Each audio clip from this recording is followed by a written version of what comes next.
शास्त्री जी ने पूछा, हुजूर, कई लोग सेवा भी तन मन धन से कर रहे हैं, सुमिरन में भी बराबर तल्लीन रहते हैं और साध संगत में भी नियमित रूप से भाग लेते हैं, पर उनके जीवन में जो बहार आनी चाहिए वो देखने को नहीं मिलती।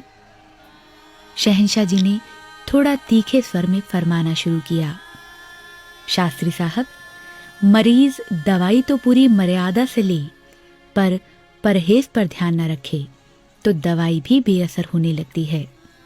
इसी तरह सेवा, सुमिरन, सत्संग सचमुच ही जीवन को निखार देने वाली दवाइयां हैं, परंतु हम ये सब कुछ करते हुए भी जब अभिमान में चूर हो जाते हैं, निंदा में तल्लीन हो जाते हैं, दूसरों के अवगुणों को छांटने में एड़ी चोटी का जोर लगाने लगते हैं, अपने आप को ऊंचा और दूसरे गुरसिख बहन भाइयों को नीची दृष्टि से देखने लगते हैं, सद्गुरु के आदेशानुसार जो गुण हमें अपनाने चाहिए उनको अपनाने की बजाय मनमुखों वाला जीवन जीने लगते हैं, तब हम अपने रास्ते से भटक जाते हैं।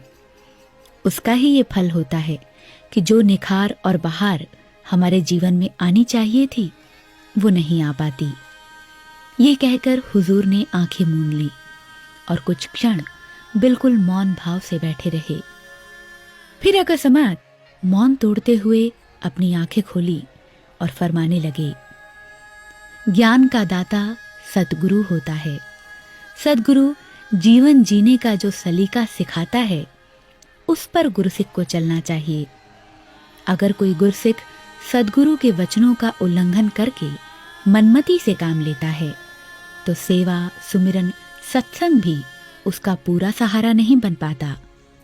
शहंशाह जी जरा गंभीर स्वर में फरमाने लगे, गुरु मर्यादा का पालन किए बिना गुरसिख का लोक खुशियों से नहीं भर पाता। गुरु अगर कहता है कि मीठा बोलो, किसी से छल कपट ना करो, किसी का हक ना दबाओ, किसी का दिल ना दुखाओ, तो जो गुरु के आदेशानुसार ऐसे कर्म करते हैं उनके जीवन में बहार भी आती है और निखार भी।